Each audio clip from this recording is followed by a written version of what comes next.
Hey guys, welcome back to another Unity3D tutorial. In this one we'll be learning about SendMessage and what exactly it does. Now if you're trying to call functions from pretty much anywhere in your code, um, this is a very good way of doing that quickly and efficiently without having to use anything like how we did before with static variables and different stuff like that. We can skip all that. Um, but this will be more towards calling just functions. But anyways, you could edit different variables that way as well, so you don't have to go through all those steps. And there's other tutorials that'll cover about how to change different variables from different scripts without having to use static. But yeah, send message. I'll explain this a little bit more when we get started. I'll just create a simple JavaScript and we'll just call this send message code just to make it simple. Since these are tutorials, I'm just going to make it pretty basic here. Alright, so here we have our code. For send message, we're going to be testing this by using input get key down, and this way we can debug and test and see if our script worked correctly. And this will help you guys out. But in the end, I want to put this code onto a monster. And let's say it does an AoE attack, and I want it to deal damage to my player. Now, we can do this in early tutorials. I talked about using triggers as a way to apply damage for if a creature attacked your player. But we're going to be coding it a little bit differently, a little more professional than that was. That was more for beginners, and I wanted to cover something that's more advanced. So what we're going to do is just do a simple if input, and then we'll do dot get key down. So this is if a key is pressed down, and we'll just do a random key. We'll just do T for now. Doesn't really matter what you set it at. This is just going to be for testing. And in here, we're going to do send message as listed right here. Now we want to open it, and now we need to put two different values in here. First one is going to be what function you'll be calling, and the next one will be the value you want to send over. So before we type that in, we'll go down here, and we're just going to keep this in one script for now. With this code, you can actually put this function that you'll be sending this message to in any script that you want without any worries. So when you're setting this up and you want it to like damage your player, you want to kind of label it efficiently in that manner, because it's going to be calling every function that has this name. So you just want to have one function with that name.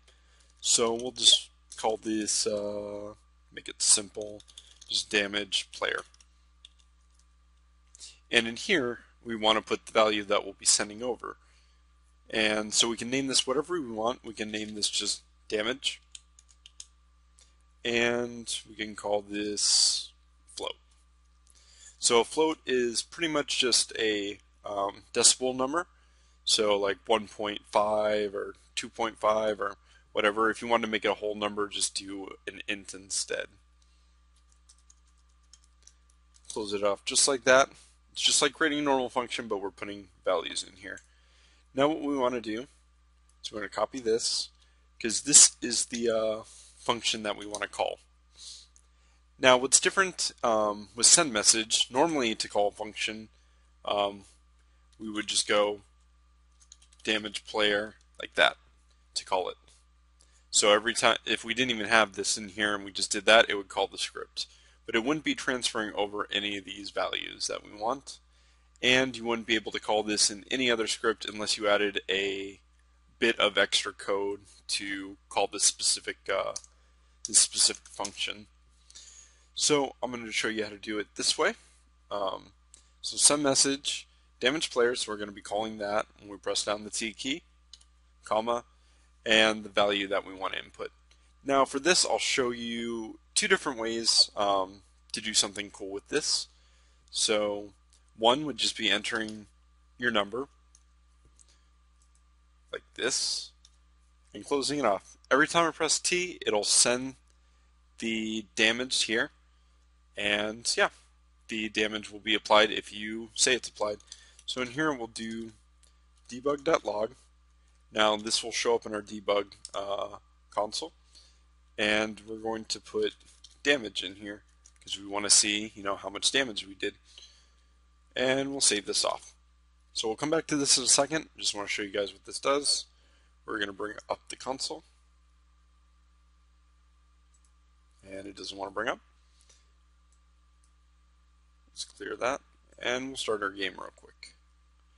Now in here, you don't see anything, but we're going to press T. Oh, one thing I forgot. This is not going to work unless you actually put it on an object. So we're going to add this, and we'll find our SendMessage code, and we'll put it right on there. And before we press play, we'll bring back up our console, and here we go. Alright, we'll clear that. Oh. And now if we press T, 5.5, and every time I press down T, it shows 5.5. So this code, or that number, would represent, how much damage I'm dealing to my player. So if you had, if your player health script, if this piece of code is in your player health script and your player health was a variable up here, like a variable player HP, and if we made that a float, and you can make it equal 100 or whatever, but it would subtract that from your player HP. You would just do player HP minus equals and damage. And so pretty much you'll be subtracting 5.5 from your player health.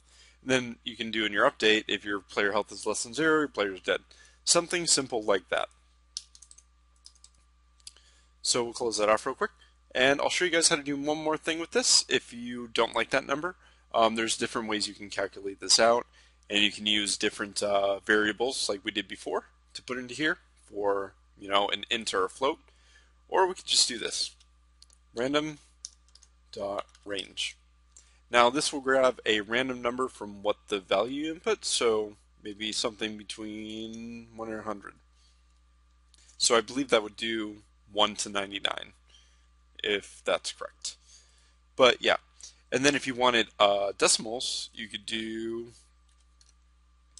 1.0 to 100.0, and that way it'll do like 85.7 and different stuff like that. Save that real quick.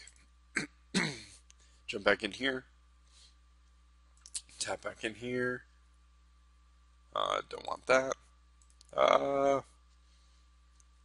And we'll type T, and you see the decimals show up each time I press T, and they're all randomized. So if your enemy did between 10 and 20 damage or something like that, this can be used for RPG style games or any game in general.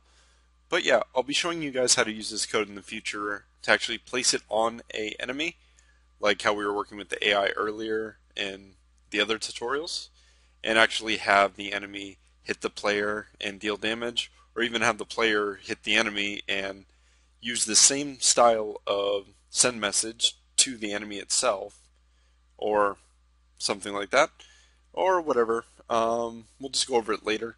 But yeah, that's it for now, guys. Leave down in the comments more tutorials that you want me to cover. No one's really left any yet on my previous tutorial that I posted, but not many people have seen it yet. But yeah, just let me know if there's anything you guys want to know about Unity, or any cool tutorials you want in the future.